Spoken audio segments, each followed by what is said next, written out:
हरि ओम हरि ओम।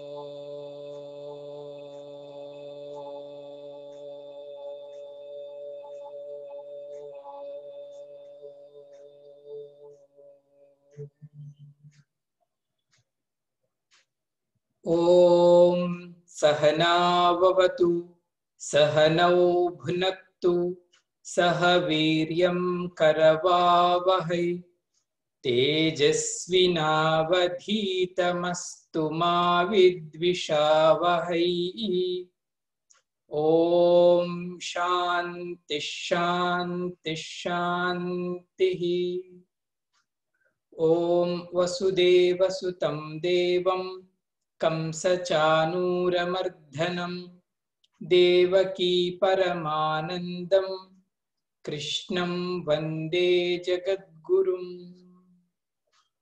समस्तजनकल्याणे निरतं करुणामयं नमामि चिन्मयं देवं सद्गुरुं ब्रह्मविद्वरम्।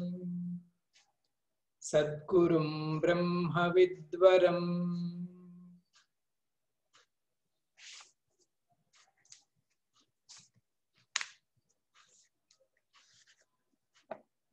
गिरिधारी जय गिरिधारी गिरिधारी जय गिरिधारी सुगंध तुलसी दलवनमाली सुगंध तुलसी दलवनमाली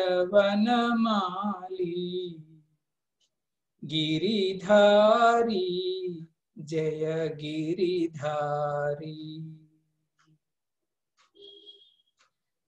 माधव मुरहर मुनिजन सेवित माधव मुरहर मुनिजन सेवित मुरलीधर श्री गिरिधारी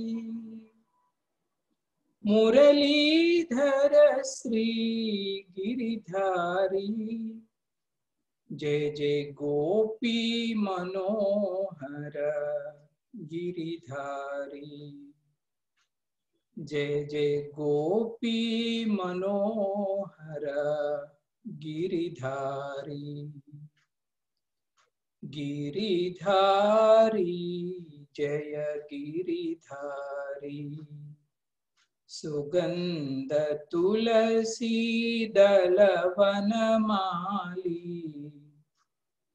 सुगंध तुलसी दलवनमाली गिरिधारी जय गिरिधारी मीरा के प्रभु गिरिधर नागर मीरा के प्रभु गिरिधर नागर मुरली मोहन गिरिधारी जय जय गोपी मनोहर गिरिधारी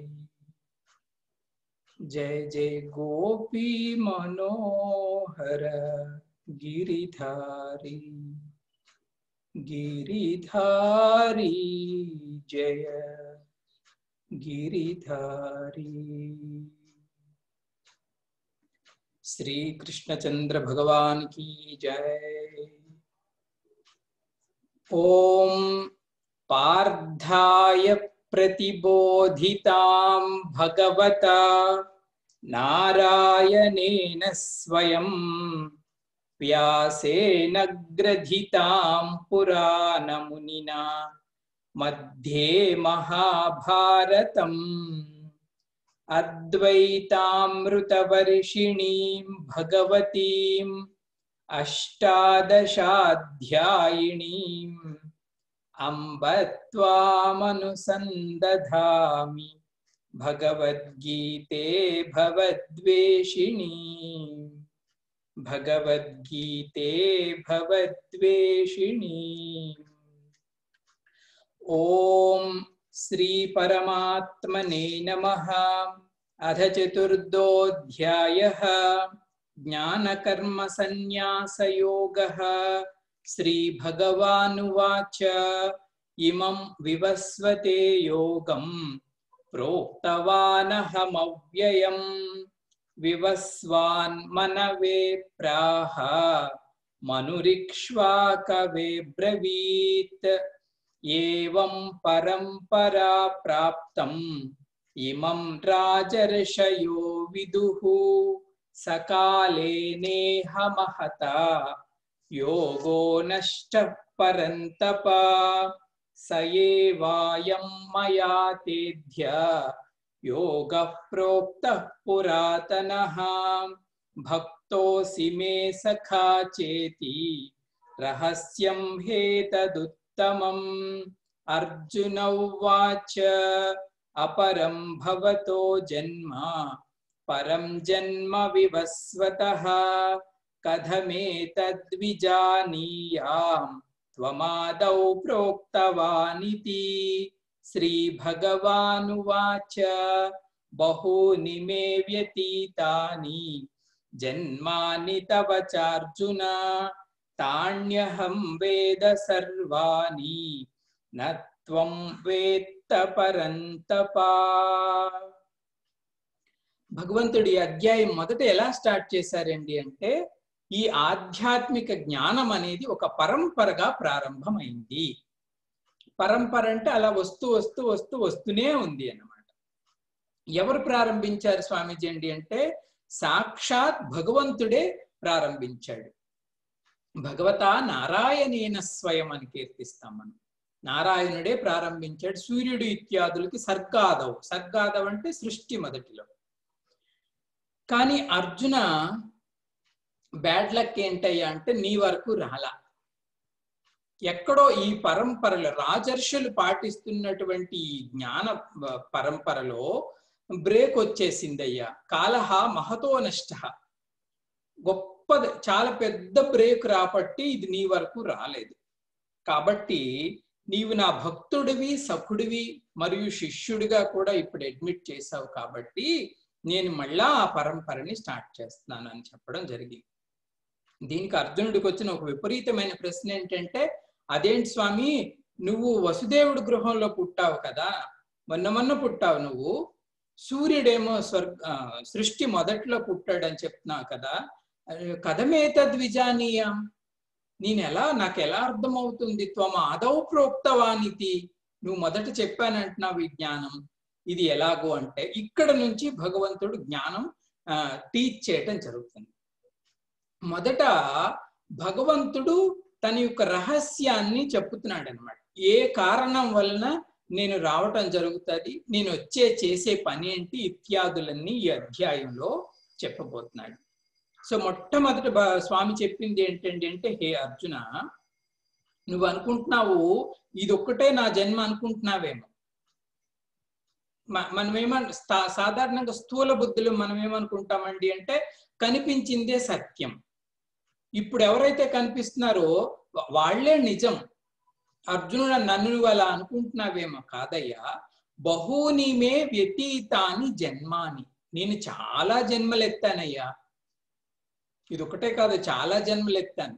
మరొక విశేషం ఏంటంటే అర్జున, నేనే కాదు నువ్వు కూడా అన్నావు, జీవుడు కూడా చాలా జన్మలు ఎత్తుతూ వచ్చిన వాడే కదండి. ఆధ్యాత్మికత అంటే ఇదే.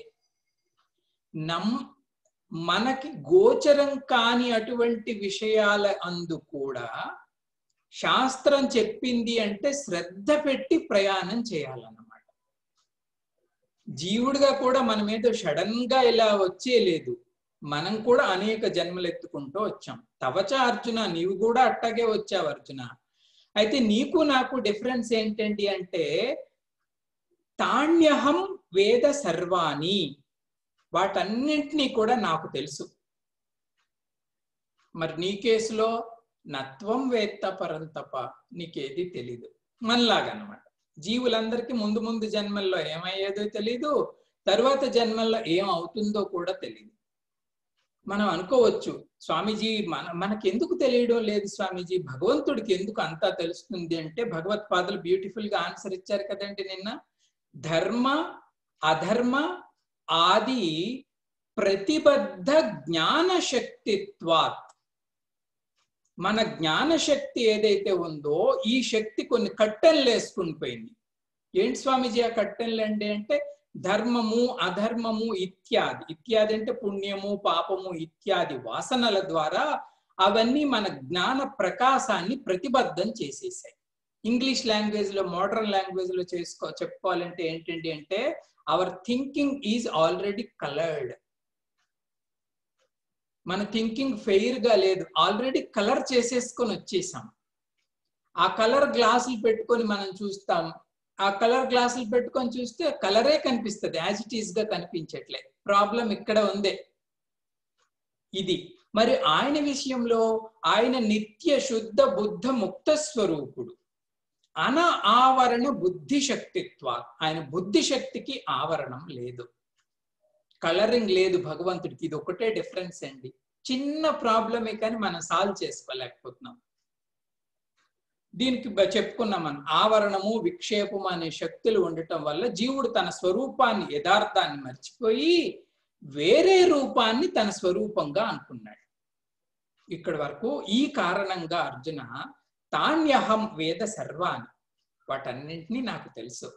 నత్వం వేత్త పరంతప, నీకు అవేవి తెలియటం లేదు. బాగుంది, నేను చెప్పుకున్నాను. ఇక్కడి నుంచి పరమాత్మ తన యొక్క మేనిఫెస్టేషన్ ఎలా జరుగుతుందో చెప్తున్నాడు అనమాట. దీనిని శాస్త్రీయంగా చెప్పుకోవాలంటే దీన్ని ఏమంటారండి అంటే అవతారవాదము అంటారు. ఇలా చదువుకోవాలని చెప్తారండి. వేదాంతం చదివినప్పుడు ఎవరో ఒక ఆయన వచ్చి, ఏమండి మీరేమైనా కొంచెం వేదాంతం చదివారు? అయ్యో చదివానండి, భగవద్గీత చదివాను, ఉపనిషత్తులు చదివాను, అవి చదివాను. అయితే అవతారవాదం గురించి చెప్పండి, అవతారవాదాన్ని గురించి శాస్త్రీయంగా ఏముందో చెప్పండి అంటే ఇక్కడి నుంచి చెప్పేదాన్ని అవతారవాదము అంటారు. అవతారవాదము అంటే భగవంతుడు అవతారాన్ని తీసుకోవడానికి వెనకతలున్న సైన్స్ ఏంటి? ఇది పుక్కిటి పురాణం లాగా చెప్పకండి మాకు. ఏ శాస్త్రంలో ఉంది? ఎవరు అథారిటీ? శంకర భగవత్పాదులు ఎలా దీనికి సర్టిఫై చేశారు? దీని పేరు అవతారవాదము అంటారు. అది స్వామి చెప్పబోతున్నారు. 6 నిన్న చదివాము, మళ్ళా చదువుదాం. అజోపి సన్ అవ్యయాత్మా భూతానామీశ్వరోపి సన్ ప్రకృతిం స్వామధిష్ఠాయ సంభవామ్యాత్మ మాయయా. అజోపి సన్ అవ్యయాత్మా భూతానామీశ్వరోపి సన్ ప్రకృతిం స్వామధిష్ఠాయ సంభవామ్యాత్మ మాయయా. హే అర్జున, నా నిజస్వరూపం, నా రియల్ నేచర్ ఏంటి అయ్యా అంటే అజహ, అజోపి సన్, అజహ 1, 2 అవ్యయాత్మ, అవ్యయుడును నేను 2, 3 భూతానాం ఈశ్వరోపి సన్. నన్ను కామన్ గా చూడకయ్యా, I'm the lord of all universe. అందరి జీవులందరికీ ఈశ్వరుడు నేను. భూతానాం ఈశ్వరోపి సన్. అటువంటి నేను ఎలా అవతరిస్తాను? ప్రకృతిం స్వాం స్వాం ప్రకృతి, నా ప్రకృతిని అధిష్ఠాయ, అధిష్ఠాయ అంటే నా కంట్రోల్లో ఉంచుకొని, సంభవామి ఆత్మమాయయ. సంభవామి అంటే అర్థం ఏంటంటే నేను మేనిఫెస్ట్ అవుతాను, నేను ఉద్భవిస్తాను. ఎలా, ఎందువలన? ఆత్మమాయయ. ఆత్మమాయ అంటే as per my own wish, నా సంకల్పము, నా క్రియేషను, నా కల్పన ద్వారానే. నా జన్మకి ఇంకెవ్వరూ ఏది కారణం కాదు అర్జున. సంభవామి ఆత్మమాయయ. ఇది అవతారం జరిగేదని వెనకతలున్న సైన్స్. భగవంతుడు నిజస్వరూపం ఏంటండి అంటే అజుడు, అవ్యయుడు, భూతానాం ఈశ్వరుడు. దీనికి శంకర భగవత్పాదులు డెఫినిషన్ ఇస్తారు. అజడు, అజము అంటే ఏంటండి? జన్మరహితుడు అంటాడు ఆయన. అజహ జన్మరహిత, జన్మ లేనటువంటి వాడు. అవ్యయము అంటే ఏంటండి? అవ్యయము అంటే అక్షీణ జ్ఞాన శక్తి స్వభావ. అవ్యయం అంటే ఖర్చు లేనిది కదండి. ఏంటి ఖర్చు లేదు? అక్షీణం అంట, ఖర్చు ఉండదట. దేంట్లో? జ్ఞాన శక్తి స్వభావం. భగవంతుడి యొక్క జ్ఞానంలోను, భగవంతుడి యొక్క శక్తిలోను ఎప్పుడూ క్షీణత ఉండదు. కాబట్టి ఆయన పేరు అవ్యయుడు. అక్షీణ జ్ఞాన శక్తి స్వభావ. 2, భూతానాం ఈశ్వర అన్నాడు. సమస్త భూతాలకి ఈశ్వరుడు నేను. సమస్త భూతాలంటే ఎవరండి? బ్రహ్మాది స్తంభ పర్యంతానాం అంట. సమస్త భూతాలంటే చతుర్ముఖ బ్రహ్మ నుంచి. చతుర్ముఖ బ్రహ్మ అంటే creator, boss of the creation, the designer of the creation. Brahma ఆది స్తంభ పర్యంతం. స్తంభం అంటే ఏంటి Swamiji? A blade of grass, చిన్న గడ్డి పరక. గడ్డి పరకని స్తంభం అంటారు సంస్కృతంలో. బ్రహ్మ నుంచి గడ్డి పరక వరకు ఈ సమస్త జీవులు, భూతాలంటే ఇవి, ఈ సమస్త జీవితులు భూతాలకి ఈశ్వర. ఈశ్వర అంటే ఏంటి స్వామీజీ? ఈశనశీల.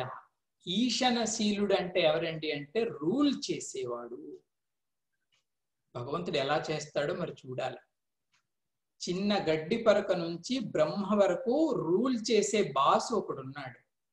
స్వామి వివేకానందని ఎవరు అడిగారంట, స్వామి ఈశ్వరుడు ఏం చేస్తాడండి అన్నాడండి. స్వామి వివేకానంద ఏమి సమాధానం ఇచ్చాడటయ్యా అంటే, జగత్తుకి ఈశ్వరుడికి సంబంధం ఏంటి అంటే స్వామి వివేకానంద ఏం సంబంధం ఇచ్చాడంటే, జగత్తులో ఒక గడ్డి పరకని ఇలా తెంచామనుకోండి, ఒక గడ్డి పరకని ఇలా మనం తెంచేసామనుకోండి, తెంచేస్తే అంట ఆ స్పృహ ఈశ్వరుల్లో చలనం కలిగిస్తుందండి. ఆయనకు తెలుస్తుందంటే ఎవడో గడ్డి పరక తెంచేసాడే. మనమేమో ఎంత అన్కాన్షియస్ గా చేసిన అంత చిన్న యాక్టివిటీ కూడా ఈశ్వరుడు నోటీస్ లో ఉంటుందటండి. ఇది నేను చెప్పలేదు, వివేకానందుడు చెప్పాడు కాబట్టి నేను చెప్తున్నాను. మనం నమ్మలేని సత్యాలు. మనం క్యాజువల్ గా చేసేస్తాం చాలా పనులు, కానీ but everything is serious under Ishwara control. ప్రతిదీ సీరియస్సే. అందుకే ఆషామాషిగా మనం ప్రవర్తించకూడదు. గడ్డి పరకలకు తెంచితేనే ఆయన నోటీసులకి వచ్చినప్పుడు మన ఇది మహాత్ముడు అన్న మాటలు. భూతానాం ఈశ్వరోపి సన్ అంటే భగవంతుడు ఇంత గొప్ప శక్తిని కలిగి ఉంటాడు. ఇటువంటి స్వామి స్వాం ప్రకృతిం అధిష్ఠాయ. స్వాం ప్రకృతి అంటే ఏంటి స్వామిజీ? నా ప్రకృతి, ఆయన ప్రకృతిని అధిష్టానం చేస్తాడంట. దానికి కూడా భగవత్పాదులు బ్యూటిఫుల్ గా రాస్తారు. స్వాం ప్రకృతి అంటే మమ ప్రకృతి అన్నాడు కదండి. ఈశ్వరుడి ప్రకృతి ఏంటంటే దానికి కొన్ని విశేషణాలు, నిర్వచనాలు చెప్తాడు స్వామి. ఏంటి స్వామి ఆ ప్రకృతి అంటే? ఆమె ఎవరండి అంటే వైష్ణవీ మాయ. భగవంతుడి ప్రకృతి ఎవరు స్వామీజీ? వైష్ణవీ మాయ. గొప్పవాడి భార్య కూడా గొప్పదే అవుతుందండి, అవునా కాదా? వైష్ణవీ మాయ త్రిగుణాత్మిక. శంకర భగవత్పాదులు చెప్తున్నారు ఆయన ప్రకృతి అంటే ఏంటో. వైష్ణవీ మాయ త్రిగుణాత్మిక. యస్య వశీం సర్వ జగత్ వర్తతే. యస్య వశీం సర్వ జగత్ వర్తతే అంటే ఆమె కంట్రోల్లోనే సర్వ జగత్తు పనిచేస్తుందంట. యస్య వశీం, వశీం అంటే ఆమె వశీకరణలో, ఆమె వశీకరణలో సర్వ జగత్తు పనిచేస్తుందంట. ఇంకా యయా మోహితం, యయా మోహితం అంటే ఆమె దేన్నైనా మోహం చేయగలదు, డెల్యూడ్ చేసేస్తుంది, మోహిని రూపిణి. ఇంకా ఆమె చేసే ఆఖరి పని ఏంటో తెలుసా అండి? స్వం ఆత్మానం వాసుదేవం నజానాతి. ఈ ప్రకృతి వలనే జీవుడికి ఒక ప్రాబ్లం వస్తుందంట. ఏంటి స్వామీజీ ఆ ప్రాబ్లం? స్వం ఆత్మానం, వాడి యొక్క ఆత్మ అయినటువంటి వాసుదేవం నజానాతి, ఆ వాసుదేవుడిని తెలుసుకోలేకపోతున్నాడు. ఇంతకన్నా మంచి డెఫినేషన్ ఎక్కడ ఉంటుందండి ప్రకృతికి? ఇది ఆమె చేసే పని అంతా. వైష్ణవీ మాయ త్రిగుణాత్మిక యస్య వశీం సర్వ జగత్ వర్తతే యయా మోహితం స్వం ఆత్మానం వాసుదేవం నజానాతి ఇది భగవత్ ప్రకృతి అంటాడు. భగవతీ ప్రకృతి ఈమె. ఈమెని అధిష్ఠాయ, అధిష్ఠాయ అంటే ఇంత శక్తి గల ప్రకృతి కూడా భగవంతుడికి దాసురాలే. అందుకే లక్ష్మి ఎప్పుడు స్వామివారి పాదాల దగ్గరే ఉంటది. ఆమెకు తెలుసు ఈయన బాసు, నేను సర్వెంట్ అని. రిలేషన్ మాత్రం ఆమెకు అండర్స్టాండింగ్ లో ఉంది. Even though I have so much of mischievous power, even though I can delude anything, but the boss is lord only. స్వామే నాథుడు కాబట్టి నా స్థానం ఎక్కడండి అంటే పాదాల దగ్గర. అదే చూస్తాం మనం పిక్చర్లు, స్వామివారు హాయిగా పడుకుంటే అమ్మవారి పాదాలు ఎత్తుతూ ఉంటారు వైష్ణవీదేవి. స్వాం అధిష్ఠాయ, నేను వశీకరణలో ఉంచుకుంటాను. ఆమె నాకు బాస్ కాదు, నేనే ఆమెకి బాస్ని. ఉంచుకొని ఏం చేస్తావు స్వామీజీ? ఉంచుకొని ఏం చేస్తారు భగవంత? సంభవామి. సంభవామి అంటే ఈ రకమైన సిస్టాన్ని ఏర్పాటు చేసుకొని సంభవామి. సంభవామి అంటే దాని అర్థం ఏంటంటే దేహవాన్ ఇవ భవామి. యాజ్ దో నాకు ఒక శరీరం ఉన్నట్టుగా నేను జన్మనెత్తుతాను. మళ్ళా సాలిడ్ గా మాంసమయాలు కాదు, యాజ్ దో దేహవాన్ ఇవ సంభవామి అని చెప్పడం జరుగుతుంది. ఆత్మమాయ, ఆత్మమాయ అంటే మనలాగా కాదు. నా లోకవత్ అంటాడు శంకరాచార్యుడు. ఆత్మమాయ అంటే లోకంలో అన్ని జన్మల లాంటిది కాదు నా జన్మ, నాది ఆత్మమాయ. దీనికి మధుసూదన సరస్వతి గారు మంచి ఎగ్జాంపుల్ ఇస్తారు. భగవంతుడి జన్మకి ఏదైనా ఎగ్జాంపుల్ ఇవ్వగలరా అండి మేము కంపేర్ చేసుకోవడానికి అంటే? ఆదిత్య ఉదయవత్ అంటాడు. భగవంతుడి జన్మ సూర్య ఉదయం లాంటిది అంట. ఏమండి సూర్యోదయం జరిగిందా అంటే జరిగిందండి, మార్నింగ్ 5:45కే జరిగిందండి అంటాం. కానీ సత్యం ఏంటండి అంటే సూర్యుడికి ఉదయము ఉండదు, అస్తమయము ఉండదు. అవునా కాదండి? కానీ మనకి కనిపిస్తుంది. అంతవరకు చీకటే ఉంది, సడన్ గా కొంచెం కొంచెం కొంచెం కొంచెం ఆయన వచ్చాడు, అంతా వెలుగు నిండింది, ప్రపంచం అంతా వెలుగు నిండింది, మళ్ళా సాయంత్రం అయింది, మళ్ళా అస్తమించిపోయాడు. భగవంతుడి జన్మకు బెస్ట్ ఎగ్జాంపుల్ ఏంటి అంటే ఆదిత్య ఉదయవత్ అంటాడు ఆయన. అది నిజానికి కాకపోయినా నిజం అయినట్టుగా కనిపిస్తుంది. అందుకే స్వామిని ఏమంటారంటే చిదానందమయ దేహ తుమారా అంటారు. మాంసమయ దేహం కాదు, చిదానందమయం. సాక్షాత్తు బ్రహ్మే ఒక రూపంగా కనిపిస్తాడు అన్నమాట. దాని పేరే అవతారం. భాగవతంలో చెప్తారండి, శ్రీకృష్ణుడు దేహాన్ని విడిచేశాడంట. బోయివాడు వచ్చి కొడతాడు స్వామికి. శ్రీకృష్ణుడు దేహం విడిచినప్పుడు అక్కడ శవం ఏమీ లేదు. శవం ఉండాలి కదండి చచ్చిపోతే, అక్కడ శవం ఏమీ లేదు. మరి ఏమైంది స్వామీజీ? ఇట్ డిసపియర్, జస్ట్ అలా అయిపోయి. మన లక్షణాలు భగవంతుడి లక్షణాలకి ఉండవు. ఇది అవతారం యొక్క రహస్యం. ఇది అవతారం యొక్క రహస్యం. ఎంత బాగా చెప్పారు చూడు. అజోపి సన్ అవ్యయాత్మ భూతానాం ఈశ్వరోపి సన్ ప్రకృతిం స్వాం అధిష్ఠాయ సంభవామి ఆత్మమాయ. నేను మేనిఫెస్ట్ అవుతానయ్యా, నా మాయ ప్రకారం నేను మేనిఫెస్ట్ అవుతాను. స్వామీజీ ఇందులో ఒప్పుకోకపోవటానికి ఏముంది స్వామీజీ? భగవంతుడు అవతారం చేస్తాడు, అందులో విశేషం ఏముంది అండి అంటే ప్రాబ్లం మళ్ళీ భక్తులతోనే, అంటే వేదాంతులతోనే. వేదాంతులు ఏమంటారండి అంటే భగవంతుడు ఎప్పుడు నిర్గుణుడు నిరాకారుడు అయినప్పుడు మరి ఆ నిర్గుణ నిరాకార భగవంతుడు సగుణ సాకారం అవ్వవలసిన అవసరం ఏముంది స్వామీజీ? ఎలా అవుతాడు స్వామీజీ అండి అంటే ఆదిత్య ఉదయవత్. ఆదిత్య ఉదయవత్ అంటే భగవంతుడు పుట్టాడు, లీలలు చేశాడు, మరణించాడు, ఇవన్నీ మీరు చెప్పుకోండి, తప్పేం లేదు. కానీ ఆయన స్వరూపంలో ఇది కదలిక ఉండదు. సూర్యుడు ఉదయించాడు, ఇవన్నీ చెప్తాం, మనకు కనిపిస్తున్నదే. ఇది అర్థం చేసుకోవాలి. ఇది అవతారవాదం యొక్క రహస్యం. ఎవరైనా అంటే ఇలాగే చెప్పండి, భగవంతుడు జన్మకు ఉదాహరణ ఏంటండి అంటే ఆదిత్య ఉదయవత్తు. ఎవరు చెప్పారండి అంటే మధుసూదన సరస్వతి చెప్పారట అని చెప్పండి. ఇంకా ఎవరు ఏమనరు. ఆయనంత భక్తుడు లేడు, ఆయనంత వేదాంతి కూడా లేడు. ఇది భగవంతుడి యొక్క రహస్యం. అయితే శంకర భగవత్పాదులు నెక్స్ట్ క్వశ్చన్ వేశారు భగవంతుడికి. నువ్వు పుడతానన్నావు, బానే ఉంది. 2 ప్రశ్నలు వేశాడు ఆయన. ఏంటి స్వామీజీ ఆ ప్రశ్నలు ఏంటి అంటే తచ్చ జన్మ కదా. కదా అంటే ఎప్పుడు స్వామి నీ జన్మ జరిగింది? కదా అంటే సంస్కృతంలో వెన్ ఇట్ హ్యాపెండ్. తచ్చ జన్మ కదా, వెన్ ఇట్ హ్యాపెండ్. 2 కిమర్థంచ.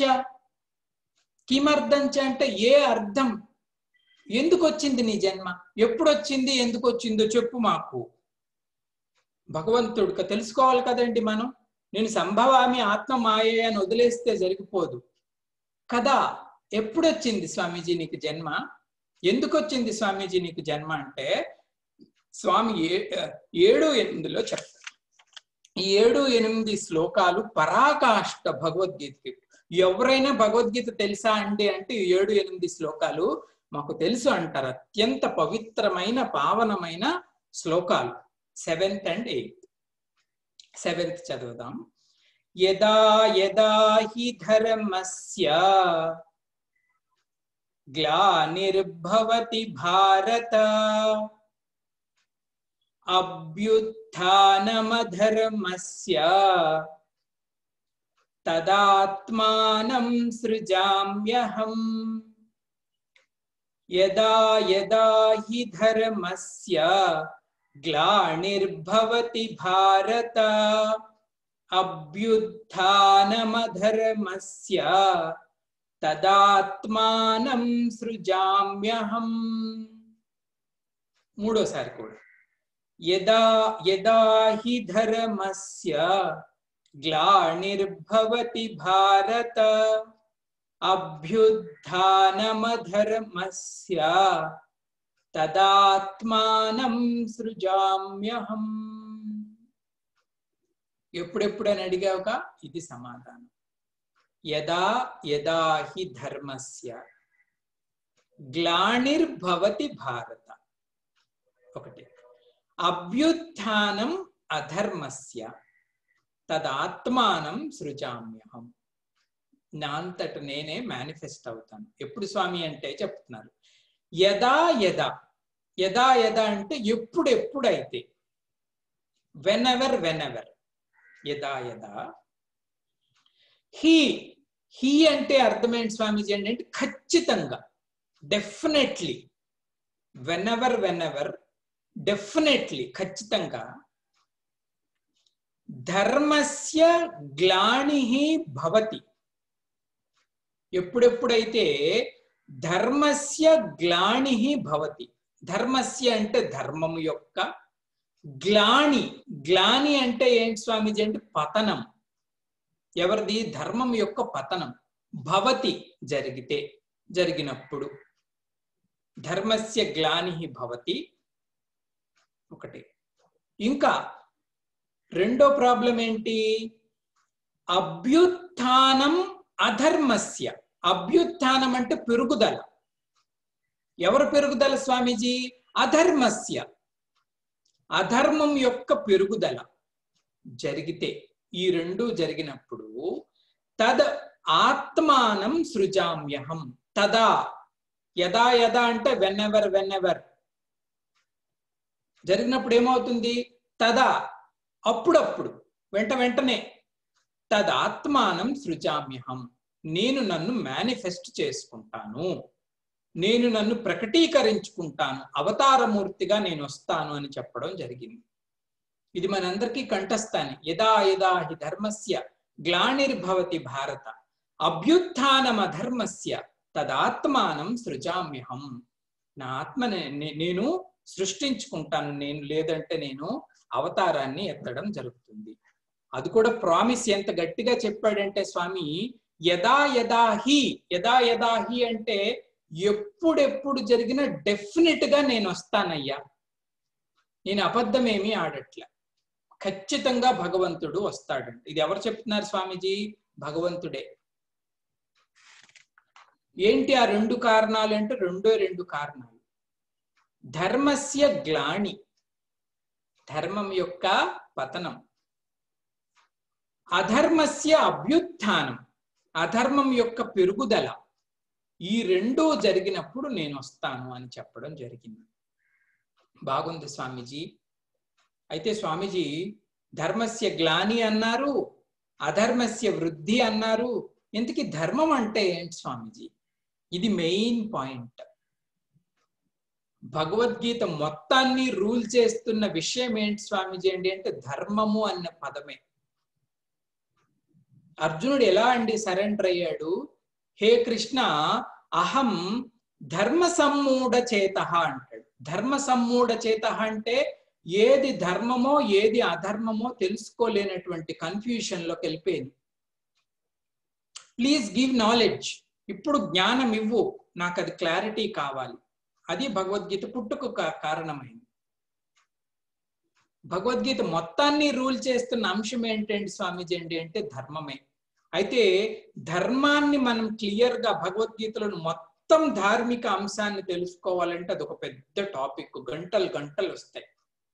భగవంతుడి ధర్మం ఏంటి, భక్తుల ధర్మం ఏంటి, జ్ఞానం యొక్క ధర్మం ఏంటి, సృష్టి యొక్క ధర్మం ఏంటి, ఇవన్నీ. కానీ ఇక్కడ ఫండమెంటల్ గా ప్రాథమికంగా ధర్మము అంటే ఏంటో చూద్దాం. మొట్టమొదటి కొన్ని నిర్వచనాలు ఉన్నాయి. మొట్టమొదటి నిర్వచనం ఏంటి స్వామీజీ ధర్మానికి అంటే, ధారణాత్ ఇతి ధర్మ అంటారు. ధారణాత్ అంటే అర్థం ఏంటి స్వామీజీ అంటే, అందరినీ కలిపి కట్టుగా ఏదైతే ఉంచుతుందో దాని పేరు ధర్మము అనాలంట. మనల్ని ఇంటిగ్రేట్ చేసేది, మనల్ని యునైట్ చేసేది, దాని పేరు ధర్మం. బాగుంది. ఒక ఉదాహరణ ఏమైనా చెప్పండి స్వామీజీ అంటే, ఫర్ ఎగ్జాంపుల్ చూడండి, మనమందరం ఉన్నాం, మనుష్యులం ఉన్నాం. హలో హ్యూమన్ బీయింగ్స్ అని వాణి మనకి వినిపించింది అనుకోండి. హలో హ్యూమన్ బీయింగ్స్ అనగానే మన మనుష్య జాతి అంతా పైకెత్తి చూస్తుంది. దానికి యునైటెడ్ గా రెస్పాన్స్ వచ్చింది మనలో. అంటే దీని అర్థం ఏంటి? మనుష్యత్వము అనేది మన అందరినీ యునైట్ చేస్తున్నటువంటి ధర్మము అన్నమాట. ఏది యునైట్ చేసింది? మనుష్యత్వము అని. హలో డాగ్స్ అంటే మనం రెస్పాండ్ అవ్వం. హలో ఇంకేదో డెవిల్స్ అంటే మనం రెస్పాండ్ అవ్వం. హ్యూమన్ బీయింగ్స్, ఇది ధర్మం.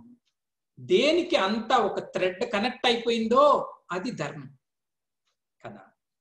ఇప్పుడు స్వామి అంటున్నారు, ఈ ధర్మం అనేక స్థాయిల్లో ఉంటుందంట. అవేంటో చూద్దాం. మొదట ప్రకృతిలో ఈ ధర్మం ఎలా ఉంది స్వామీజీ? ప్రకృతిలో దానికి మహాత్ములు ఇచ్చిన సమాధానం ఏంటంటే, ప్రకృతిలో అనేక రకాలైన చరము అచరము రెండున్నాయండి.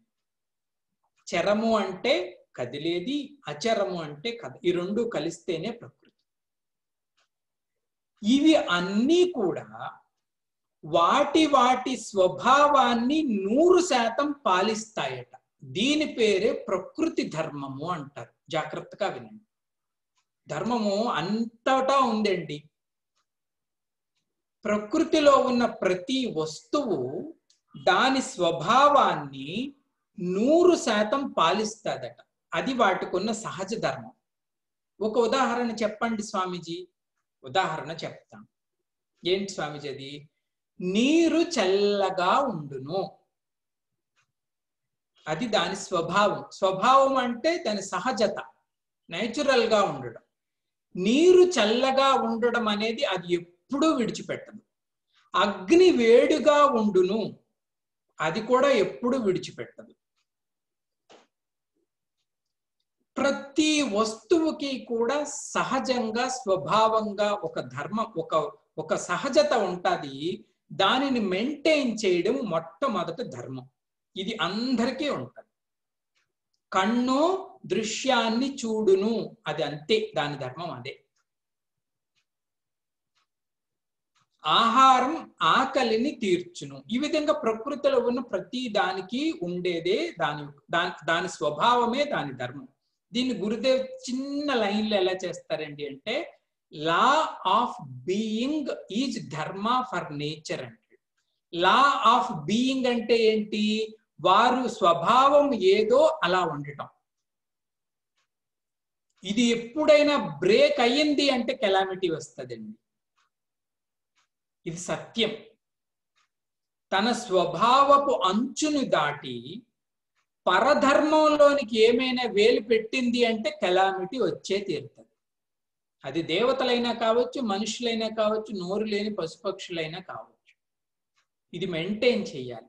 లా ఆఫ్ బీయింగ్ అంటారు. మన సహజత్వంలోనే మనం ఉండాలి, ఉంటాం కూడా. ఇది ఒకటి. తత్కారణంగానే ఈ అనంతమైన సృష్టి అంతా ఒక ఆర్డర్లో జరుగుతుంది. సింపుల్. అనంతమైన సృష్టి అంతా ఒక ఆర్డర్లో ఉండటానికి కారణం ఏంటి స్వామీజీ అండి అంటే, ప్రతి వస్తువు సృష్టిలో దాని స్వభావం ప్రకారం జీవించడమే. ఇది భగవంతుడు ఇచ్చిన వరం. అది అట్టాగే ఉండాలి. పులి నాన్ వెజిటేరియనే తినాలి, ఆవు వెజిటేరియనే తినాలి. ఆవు ఆకలిగా ఉంది కదా అని, అంటే ఎగ్జాంపుల్, గురుదేవ్ ఎగ్జాంపుల్ ఇది. ఆవు ఆకలిగా ఉంది కదా అని మనం ఏదో నాన్ వెజిటేరియన్ తీసుకుని వెళ్ళి తిను అంటే అది తినదు, ఆకలితో ఉంటానంట. దానికి తెలియదు ఆ విషయం. అలాగే పులిగారు మీరు నెల నుంచి ఉపవాసం ఉన్నారు, ఈరోజు గడ్డి తినొచ్చు కదా అండి అంటే, నో, నేను వెజిటేరియన్ ముట్టుకోను, నేను నాన్ వెజిటేరియనే తింటానంట. అవి అంతే రిస్ట్రిక్టెడ్, అవి అలాగే ఉంటాయి అంతే. నీరు గారు మీరు ఎప్పుడు చల్లగా ఉంటారంటే 4 రోజులు అగ్నిలాగా మీరు కూడా వేడి ధరించవచ్చు కదా అంటే, నా వల్లనే కాదు, ఎందుకంటే నా ఇంట్రెన్సిక్ నేచర్ అది, నా డిజైన్ నేచరే అది. తత్కారణంగానే ఈ సిస్టమ్ అంతా పర్ఫెక్ట్ గా ఉంది. ఇది ధర్మం ఒకటి. 2, మన ఇప్పుడు జీవుడి దగ్గరికి వద్దాం. వ్యక్తి. స్వామీజీ, ఈ వ్యక్తిని అంతటినీ ఇంటిగ్రేట్ చేసేది ఏంటండి? మన సిస్టాన్ని. సరే, ప్రకృతిని అంతా ఇంటిగ్రేట్ చేసేది ఏంటండి అంటే వాటి యొక్క స్వభావంలో అవి ఉండటం. 2, ఇప్పుడు ఒక జీవుడు ఉన్నాడు, దానికన్నా గొప్పవాడి. జీవుడిని అంతటిని ఇంటిగ్రేట్ చేసే ఫ్యాక్టర్ ఏంటి స్వామీజీ? ఆ ధర్మ మూలకం ఏంటి స్వామీజీ అంటే, ఇది జాగ్రత్తగా మనం వినాలి. ఇది మనకి అవసరం. ఏంటి స్వామీజీ అండి అంటే, మొట్టమొదట మన సిస్టంలో ఏ వస్తువులు ఉన్నాయో తెలుసుకోవాలి. ఇది మన వేదాంతంలో మనందరికీ తెలిసింది. ఏ వస్తువులు ఉన్నాయి స్వామీజీ అండి అంటే మనం ఈజీగా చేసిస్తాం. Body, mind, intellect and వాసనాస్. ఇంతే మన స్ట్రక్చర్. శరీరము, మనస్సు, బుద్ధి, రహస్యంగా వాసనలు. అవి మనకు కనిపించవు కాబట్టి దాన్ని సైడ్ చేసి ఇవ్వచ్చు. BMI, body, mind, intellect. ఇప్పుడు దీన్ని యునైట్ చేయడం అంటే ఏంటి స్వామీజీ? ఇది చాలా జాగ్రత్తగా వినాలి. దీన్ని యునైట్ చేయడం అంటే ఏంటి స్వామీజీ అండి అంటే, ఇంటలెక్టు, మైండ్, బాడీ ఒకే సరళ రేఖలో ఉండేటట్టు చేసుకోవడమే ధర్మ పాలనం.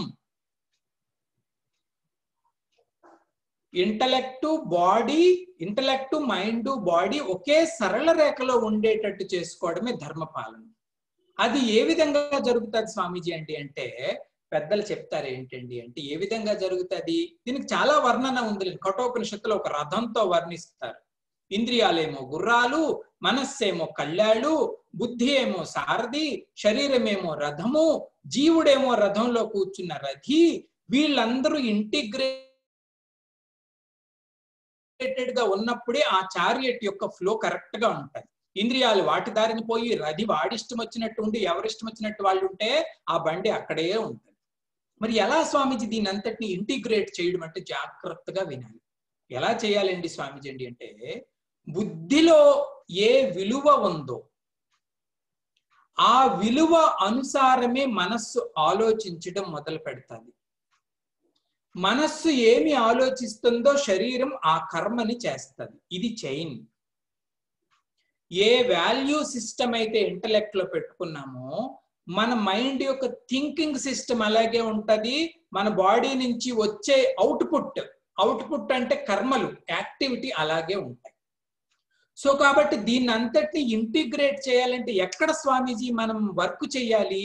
మనం వర్క్ చేయవలసింది వాల్యూ సిస్టంలో. మనస్సు వల్ల తప్పు లేదు, శరీరం వల్ల తప్పు లేదు. మనస్సు ఏది చెప్తే శరీరం అది చేస్తుంది. కానీ ఈ మొత్తాన్ని మార్చాలండి అంటే ఈ వాల్యూ సిస్టమ్ ని మార్చాలి. ఈ వాల్యూ సిస్టమ్ మంచిది కాకపోతే వాడు చెడ్డవాడు సొసైటీ. ఈ వాల్యూ సిస్టమ్ మంచిదైతే వాడు మంచివాడు సొసైటీ. మనం మొత్తాన్ని ఇంటిగ్రేట్ చేసేది ఏంటి స్వామీజీ అండి అంటే ఈ వాల్యూ సిస్టమ్. వాల్యూ సిస్టమ్ అంటే ఏ విలువలకి అయితే మనం ప్రాధాన్యత ఇస్తున్నామో దాని పేరే వాల్యూ సిస్టమ్. ఏ విలువలకి ఇస్తే ఆ వ్యక్తే అండి ఆయన. ఇక్కడ ఏదున్నాడో వాడు ఆ వ్యక్తి. ఇప్పుడు ఇక్కడ వర్క్ చేయండి అంటారు. ఏం చేయాలి స్వామీజీ? ఒక ఉదాహరణ ఏమైనా చెప్పండి. ఫర్ ఎగ్జాంపుల్, ఆధ్యాత్మికత అనే దానిని నమ్మే సాధకులం మనం. కోట్ల మందికి దీని మీద విశ్వాసం లేకపోవచ్చు. మన వాల్యూ సిస్టంలో మనం పెట్టుకున్న ఒక సింపుల్ విలువ ఏంటి స్వామీజీ అండి అంటే ఆధ్యాత్మికత అనేది యూస్ఫుల్. ఎప్పుడైతే దీనికి విలువని మనం ఇచ్చామో, సిస్టంలో దానికి నిజాయితీని ఇచ్చామో, and mind starts thinking positively about everything for this thinking, ఈ థాట్ కి ఎప్పుడు ఆధ్యాత్మికత ఉన్నా మనం అప్రిషియేట్ చేస్తాం. Then body also starts working. శరీరం కూడా ఈ ఆధ్యాత్మికతకి అనుగుణంగా పనిచేయడం ప్రారంభిస్తుంది. సత్సంగానికి వస్తుంది శరీరం అంటే బుద్ధిలో ఈ వృత్తి ఉండబట్టేనండి.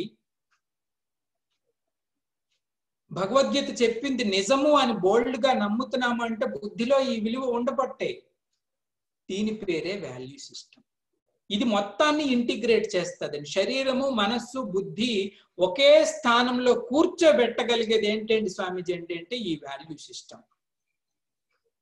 గురుదేవ్ కొంచెం లో గ్రేడ్ ఎగ్జాంపుల్ అయినా ఆయన ఏమి ఇచ్చేవారండి అంటే పల్లెటూళ్ళల్లో పేకాట ఆడతారంట. పేకాట ఆడినప్పుడు, అరే బాబు నువ్వు 2 రోజుల నుంచి అన్నం తినలేదురా, 2 రోజుల నుంచి స్నానం చేయలేదురా, ఇంటి ముఖం చూడలేదురా, నిన్ను అంతగా అక్కడ కదలకుండా సమాధిలో కూర్చోబెట్టిన విషయం ఏంట్రా అంటే వాడికి పేకాట అంటే ఇష్టం, అంతే. ఇది ఫ్యాక్ట్ అండి. 2 days సమాధిలో కూర్చోండి అంటే ఇట్స్ ఇంపాసిబుల్ స్వామీజీ అంటాం. హాఫ్ ఎన్ అవర్ మేము కూర్చోలేమండి అంటాం. వాడు 2 రోజులు కదలకుండా నీళ్లు పాలు లేకుండా కూర్చున్నాడు. కారణం ఏంటండి అంటే వాడి వాల్యూలో దీనికి వాల్యూ ఇచ్చాడు, అంతే. ఇంటిగ్రేట్ చేసి మన సిస్టాన్ని అంతటిని ఇంటిగ్రేట్ చేసి ఏది కూర్చోబెడతాదండి అంటే ఎక్కడ ఈ వాల్యూ, అది పేరే ధర్మ పాలనం.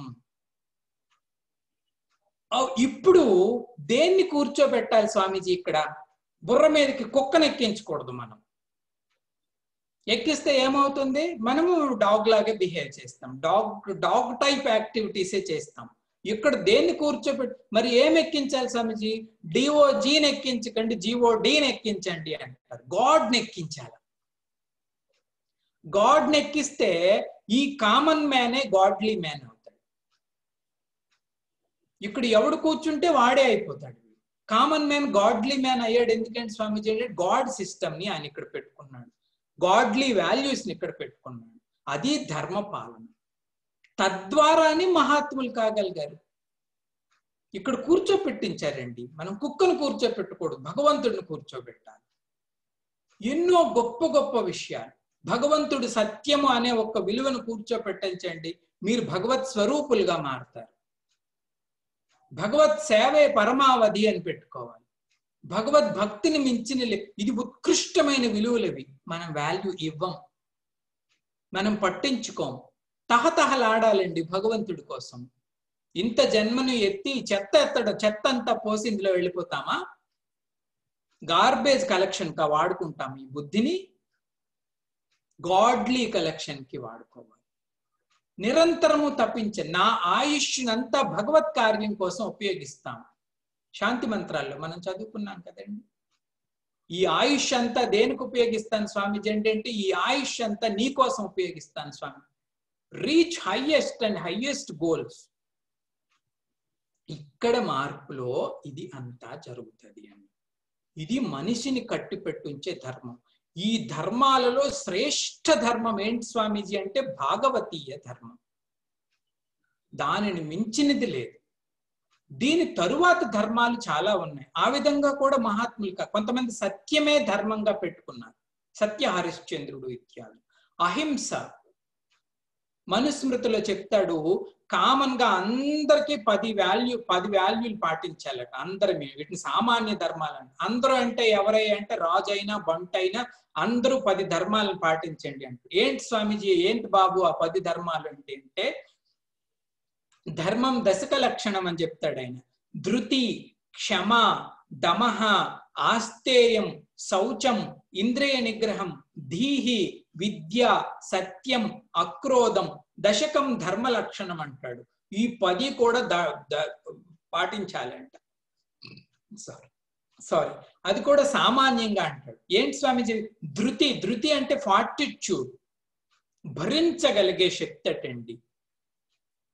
జీవుడికి ఉండాలంటే చూడండి, భరించగలిగే శక్తి ధృతి.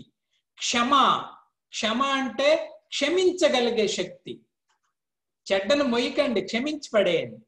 ధృతి, క్షమ.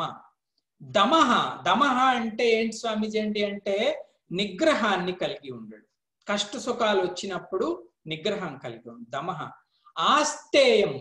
ఆస్తేయం అంటే ఇతరుల వస్తువులని దొంగిలించకుండా ఉండడం. అంటే అర్థమేంటి స్వామీజీ అంటే ఇతరుల వస్తువులకు మనం ఆశపడకూడదు. అంటే ఎవరు పడతారేమో మనకు తెలియదులేండి. ఆస్తేయము అంటే ఇతరులకు సంబంధించిన వస్తువులను మనం ఆశించకూడదు. శౌచం అంటే క్లీన్లీనెస్, భౌతికంగా అంతరంగంగా క్లీన్లీనెస్, శౌచం. ఇంద్రియ నిగ్రహం అంటే ఎంతవరకు వీటిని ఉపయోగించాలో అంతవరకే ఉపయోగించాలి. ఇంద్రియ నిగ్రహం. ధీహి అంటే బుద్ధిని శుద్ధి చేసుకోవడం. ఇందాక చెప్పినట్టుగా గార్బేజ్ కలెక్షన్ చేయకూడదు. ధీహి. విద్య అంటే చదవటం కూడా ఒక వాల్యూ. విద్య. సత్యాన్నే మాట్లాడాలి, సత్యానికే కట్టుబడి ఉండాలి. సత్యం. అక్రోధ అంటే కోపం పడకూడదు. ఈ 10 కూడా దశకం ధర్మ లక్షణం అంటారు.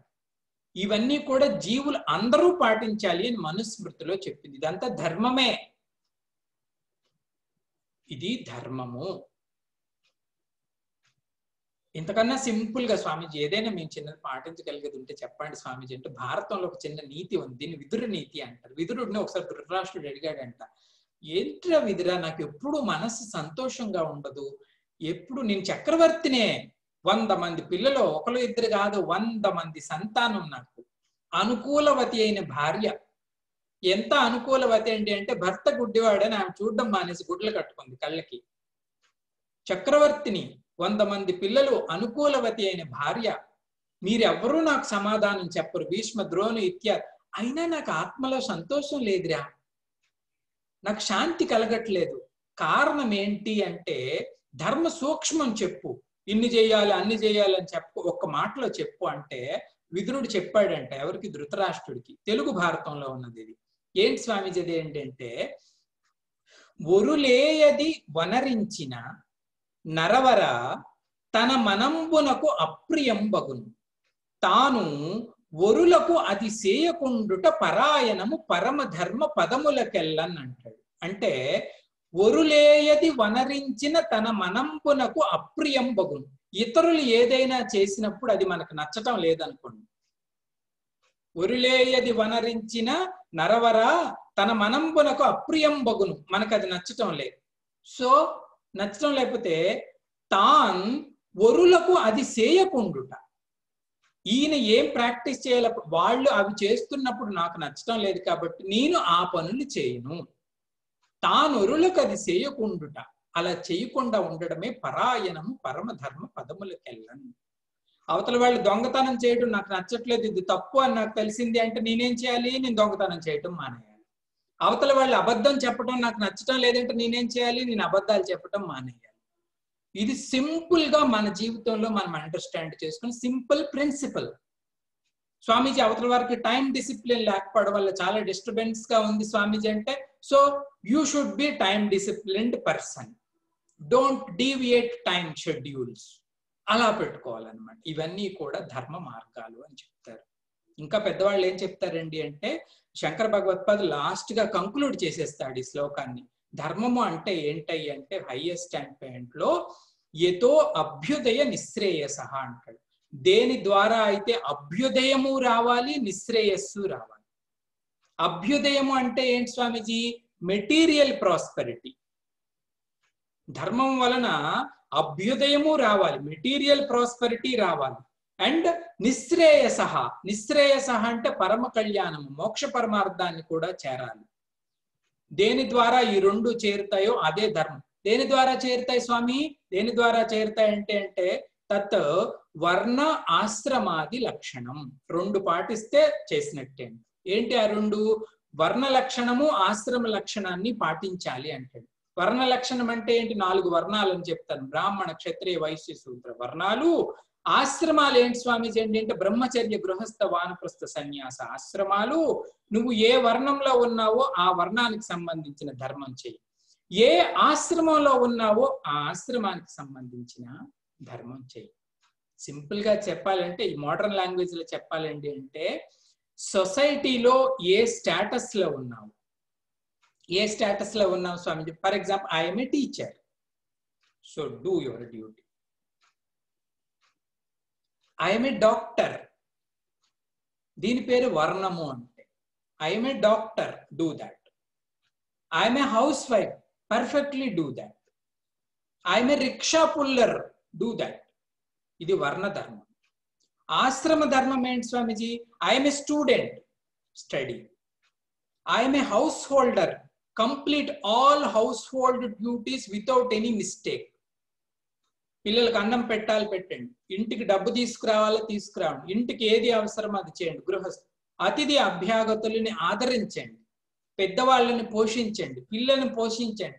సంఘం మీద డిపెండ్ అయిన వాళ్ళందరికీ ఆధారంగా గృహస్థ. వానప్రస్థ అయిపోయింది స్వామిజీ. ఆ వానప్రస్థ అయిపోయి, వానప్రస్థ అంటే retired. You should be retired inside. Retirement కి కూడా మనం ఒక ఆశ్రమంగా పెట్టుకున్నామంటే, రిటైర్మెంట్ అంటే యూజ్లెస్ పార్ట్ ఆఫ్ లైఫ్ కాదు. రిటైర్మెంట్ అంటే he starting thinking of his own self. దాని పేరు వానప్రస్థం. Think of yourself, what I gain, నా మనస్సు ఏంటి, నేను ఏమి వాసనల్ని సాధించాను, వాటిని. సన్యాసం, సన్యాసం అంటే complete single pointed thinking of పరమాత్మ. కాబట్టి ఇవి పాటిస్తే రెండు వస్తాయండి. అభ్యుదయము వస్తుంది, నిశ్రేయసము వస్తుంది. కాబట్టి ఇది ధర్మం అంటే నా అభిప్రాయం అని శంకర భగవత్పాదులు చెప్పడం జరిగింది. అందుకే ధర్మం అంటే ఒక వాస్ట్ అపారమైన చర్చ. ఈ శ్లోకం వరకు మహాత్ములు ఇంతవరకే చెప్పారు. మనల్ని ఇంటిగ్రేట్ చేసి ఉండేది ఒకటి. రెండోది ఏంటండి అంటే, మన యొక్క డ్యూటీని మనం పర్ఫెక్ట్ గా చేయటం. ఏ కర్తవ్యం మనకు ఉందో, భగవద్గీత అంతా అంతే. నియతం కురు కర్మత్వం, నియతం కురు కర్మత్వం. Do your duty perfectly wherever you are. Then మిగతావన్నీ కూడా వాటంతటవి జరుగుతాయి. స్వామి బాగుంది స్వామీజీ, మీరు చెప్పారు అధర్మస్య గ్లాని అభ్యుత్థానం, అధర్మస్య అభ్యుత్థానం, ధర్మస్య గ్లాని జరిగినప్పుడు స్వామి పుడతాను అన్నాడు. ఇవి ఎక్కడ జరుగుతాయి స్వామీజీ? అధర్మానికి పెరుగుదల, ధర్మానికి గ్లాని ఎప్పుడు జరుగుతాయో అంటే అది ఎక్కడ జరుగుతుంది అనే దానికి సమాధానంగా స్వామి తరువాత శ్లోకాన్ని చెప్పారు. యాక్చువల్గా ఈ రెండు కనెక్టివ్. అదేంటి స్వామిజీ అండి అంటే, పరిత్రాణాయ సాధూనాం వినాశాయ చ దుష్కృతాం ధర్మ సంస్థాపనార్థాయ సంభవామి యుగే యుగే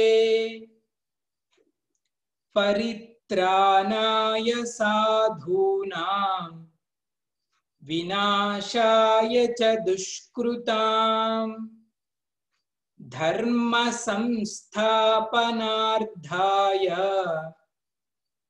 సంభవామి యుగే యుగే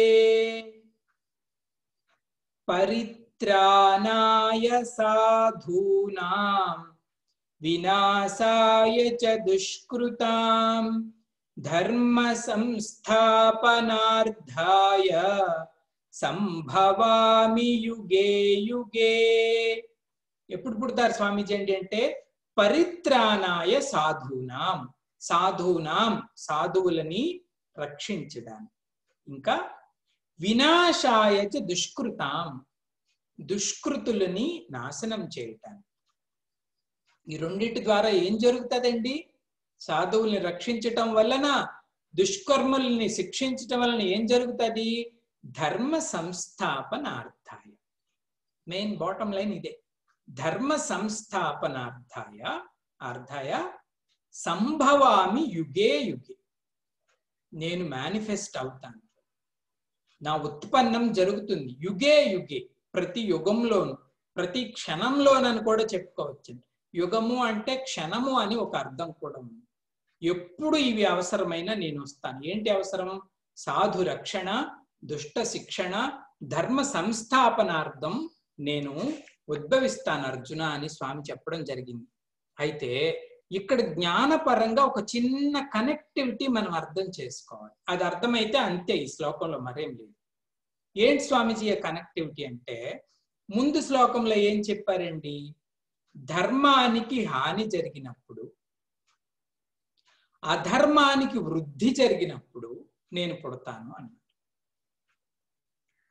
ఈ ధర్మానికి గ్లాని అంటే ధర్మము అధర్మము ఎక్కడో చెట్లు కాయలబడిన రెండు పళ్ళు కాదు.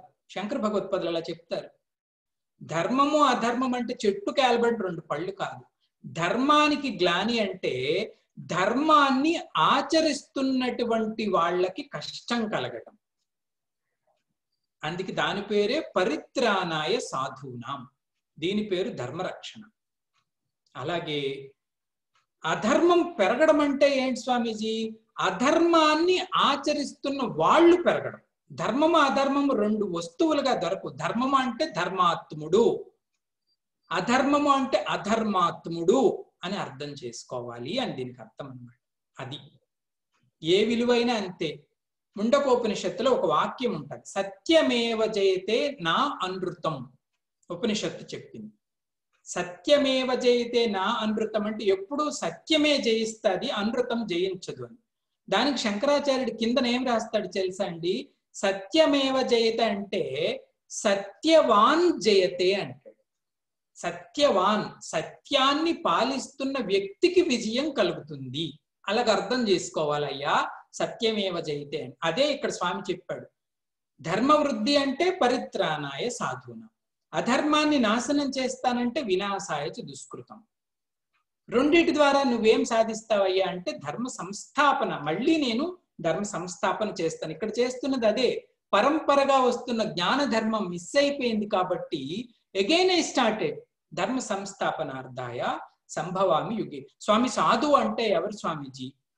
పరిత్రాణాయ సాధూనాం అన్నాడు కదా, నేను ఆ సాధు కోటాలో ఉంటానా లేకపోతే ఈ రెండో కోటాలోకి వెళ్ళిపోతానా స్వామీజీ అంటే సాధు కోటాయనండి. ఎలా సాధు?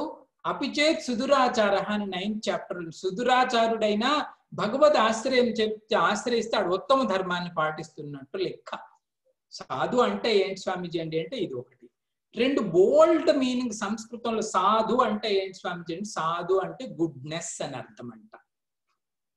ఎక్కడెక్కడ గుడ్నెస్ ఉంటే అదంతా సాధుతే.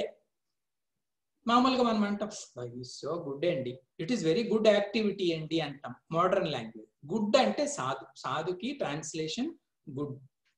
అందుకే తేజోమయానికి సరదాగా ఒక జోక్ చేసేవారు.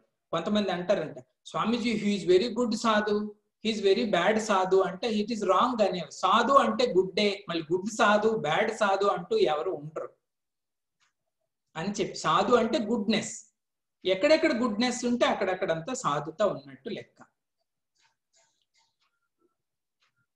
ఈ సాధుతని ఎవరెవరైతే పరిపాలిస్తారో వాళ్ళంతా కూడా సాధువులే, కాషాయ వస్త్రధారి కాదు. అందరూ సాధువు. ఆవును కూడా సాధువే అంటామండి మనం. ఆవు సాధు జంతువు, పులి క్రూర జంతువు అంటాం, మంచితనం ఉంది అని అర్థం. అయితే అంత సాధువుల కన్నా భాగవతంలో 4 లక్షణాలు ఇచ్చారండి. సాధువుకు ఉండవలసిన లక్షణాలు ఏంటి కృష్ణ అంటే భాగవతంలో 4 ఉండాలంట. జాగ్రత్తగా వినండి. ఏమో మనకి చెయ్యాలనిపిస్తుంది ఏంటో. ఏంటి స్వామీజీ ఆ 4 లక్షణాలు? మొదటిది అజాత శత్రువు. అజాత శత్రువు అంటే సాధువుకి శత్రువే ఉండడంట. ధర్మరాజుకు ఉండేదండి ఈ క్వాలిటీ. అజాత శత్రువు అంటే అసలు ట్రాన్స్లేషన్ ఏంటో తెలుసండి? పుట్టుకతోనే వాళ్ళకి శత్రువులు ఉంటారట. పుట్టుకతోనే అజాత శత్రువు అంటే ఎవరి మీద ఎనిమిటీ ఉండకూడదు, శత్రుభావం వరకు వెళ్ళకూడదు. కోపం ఏదో చిన్న చిన్నది ఓకే. శత్రువు అంటే ఏంటండి? శత్రుభావం, అజాత శత్రువు. ఇంకా శాంత. సాధువు ఎప్పుడు కూడా శాంతంగా ఉండాలి, శాంత. ఇంకా తితీక్షు. తితీక్షు అంటే ఓర్చే గుణం ఉండాలండి సాధువు, ఓర్చాలి, తితీక్షు. ఇంకా కారుణిక. కారుణిక అంటే ఏంటంటే ఎవరికి ఏదైనా కష్టం వచ్చినప్పుడు స్టోన్ మైండ్ అయిపోకూడదు మనం. We should not be stone mind. కారుణిక అంటే మనం స్పందించాలి. ఎవరికైనా మనకు సంబంధం లేదు, మనకు పడదు అయినా సరే, మనకు నచ్చదు అయినా సరే, వారు దైన్య స్థితిలో ఉంటే మాత్రం మనం స్టోన్ అవ్వకూడదు. దైన్య స్థితిలో ఉంటే కరగాలి, మెల్ట్ అవ్వాలి. తేజోమాయనాథ్ గారికి ఎంత ఇష్టమో కానీ ఈ 2 మాటలను ఎప్పుడు చెప్తారు. సాధు అంట వాడికి కష్టం వస్తే తితీక్షు అంటాడు, భరిస్తాడంట, ఎంత కష్టపెట్టినా భరిస్తాడంట. ఇతరులకు కష్టం కడిగితే మంచినీళ్ళలా కరిగిపోతాడంట, వాడు ఉత్తమ సాధు అంట. ఇతరుల కష్టాలని వాడు భరించలేడు, తన కష్టాలని మాత్రం భరిస్తూ ఉంటాడు. అది సాధు లక్షణం అంటారు. గురుదేవులు అలా ఉండే, అందుకే ఆయన ఓం సాధవే నమః అని మనం పూజ చేస్తాం. ఎంత సాధువో ఎంత భరించాడో ఆయనకే తెలుసు. ఎందుకోసం స్వామీజీ అండి అంటే లోక కళ్యాణాత్ సమస్త జన కళ్యాణి నిరతం కరుణామయం నమామి చిన్మయం దేవం సద్గురుం బ్రహ్మ విద్వరం అని ఆయన కీర్తిస్తాం. అపార దయాలు సాధు. అటువంటి సాధు రక్షణ నా బాధ్యతయ్యా అర్జున. తద్వారా నేను ధర్మ సంస్థాపన చేస్తాను. భగవంతుడంట అంతర్యామి బహిర్యామి 2 రూపాల్లోనూ ఉంటాడు. అంతర్యామిగా ఆత్మస్వరూపంగా ఉంటాడు, బహిర్యామిగా సర్వవ్యాపిగా ఉంటాడు. సంభవామి యుగే యుగే అంటే మన హృదయంలో ఎప్పుడైనా సరే ఆ సాధు ధర్మం వచ్చింది అనుకోండి, లోపటి నుంచి ఆయన అంటాడు భలేరా, భలే భలే. అసాధు ధర్మం వచ్చింది, వరే వరే వరే పాడైపోతున్నావు, ఆపు ఆపు ఆపు. అంతర్యామి యుగే యుగే అంటే ప్రతి థాట్ వెనకతల ఆ వాయిస్ ఉంటాడు. బహిర్యామి సంఘంలో ఎప్పుడైనా కెలామిటీస్ వచ్చినా, ఎప్పుడైనా దుష్టత పెరిగిపోయినా సంభవామి యుగే యుగే 2 రకాలుగా కూడా నేను అవతరిస్తాను అని చెప్పడం జరిగింది. దీనికి సంబంధించి ఈరోజు చిన్న వీడియో క్లిప్ ఇక్కడ స్క్రీన్ మీద ప్లే చేస్తాను, మీరు చూస్తారు. గురుదేవులు ఈ విషయం మీద మాట్లాడారు. ఎంత బాగా మాట్లాడాడు ఆయన. You just see and enjoy.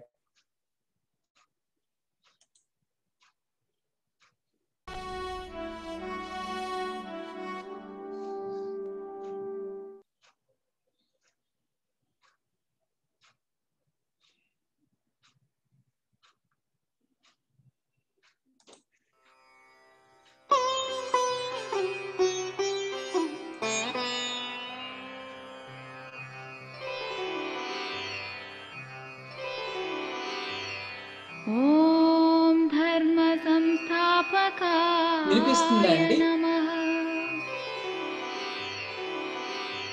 Salutations to the one who re-established Dharma.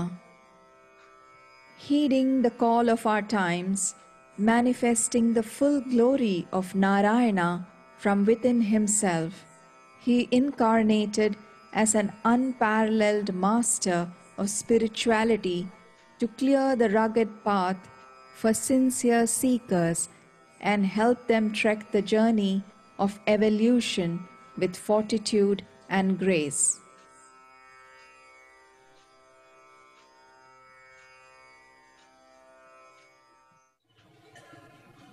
Whenever, yada, dharmasya glani. When dharma is dying away, decaying, adharmasya uthan. When adharma is rising and dharma is going down, srijamyaham, I shall come to settle down or to correct the ways of mankind. Very carefully think. The moment you hear this stanza and its translation, immediately the modern man or the modern youngster especially asks, Swamiji, is there not this the right time for the Lord to come? Why is he not coming? Dharma is constant, is gone. Adharma is in the rise. Why doesn't he come? Yada hi dharmasya glani. Carefully. It is not when the unrighteous people are rising that I come, but when the righteous one finds it difficult to live the righteousness because of the throes of the unrighteous around them, yet he is trying his level best to live honestly, but he is not allowed to live. It is at that time that I come. How can we invoke Narayana's arrival? The program number 1 is Gita Jnana Yajna. All of you come to know what is Dharma. Slowly we develop our strength and the courage to live up to uncompromisingly the path of righteousness. When this much of people are righteously living, but we are crushed by the demonic forces that are there set in motion in the society community, that is the time when a great leader rises up in the society who puts down the values, lower values, and give a fillip to the higher values of life. But today, who is there who is thus living the righteous life? Is there one who is not immoral? Is there one who is not corrupt? Think for yourself.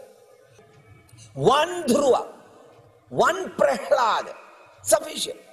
Bhagavan has to come down for the sake of that one uncompromisingly courageous entity, ready to face any amount of challenge and sorrow, with a smile on the face, optimistically, that the Lord will come and help me. One courageous man is sufficient to turn the whole society.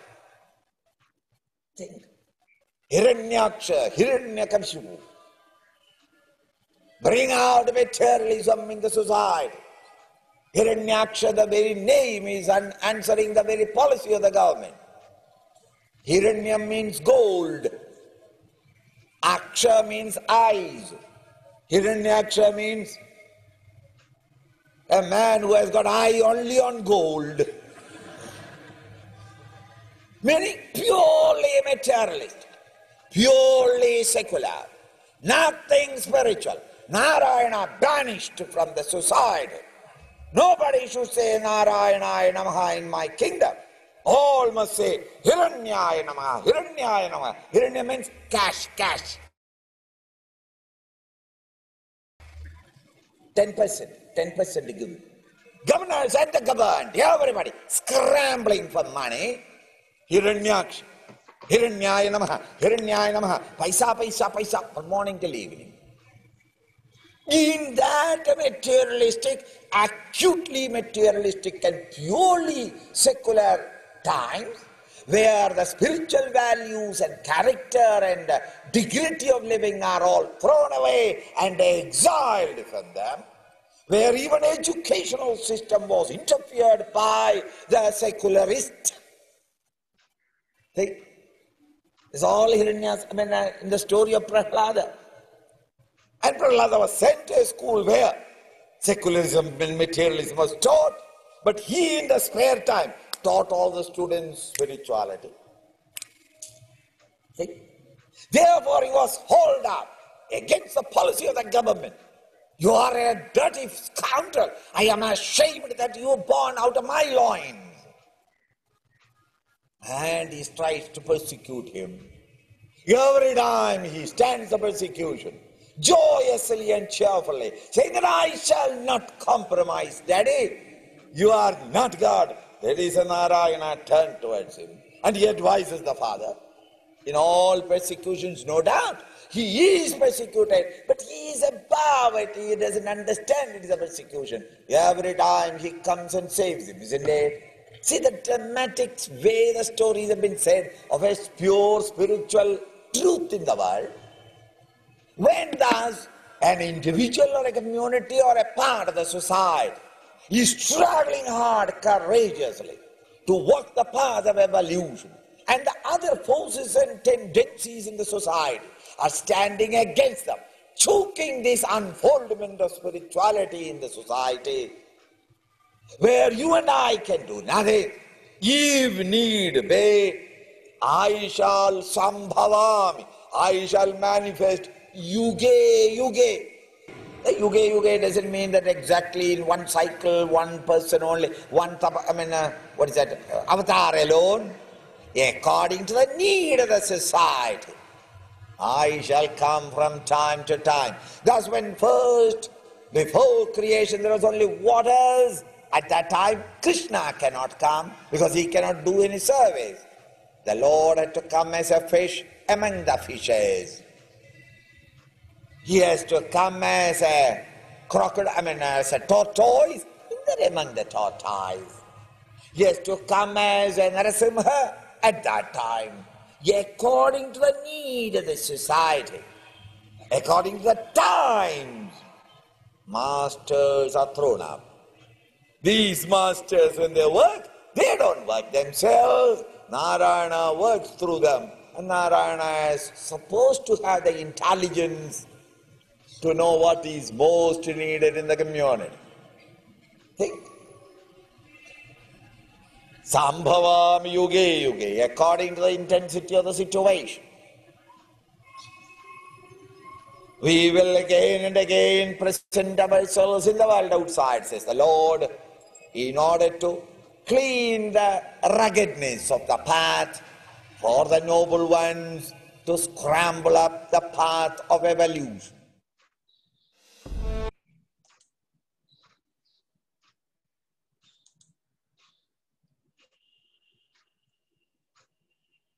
So వారు ధర్మ సంస్థాపకులు, భాగవతీయ ధర్మం. హరి ఓం హరి ఓం హరి ఓం. ఓం పూర్ణమదః పూర్ణమిదం పూర్ణాత్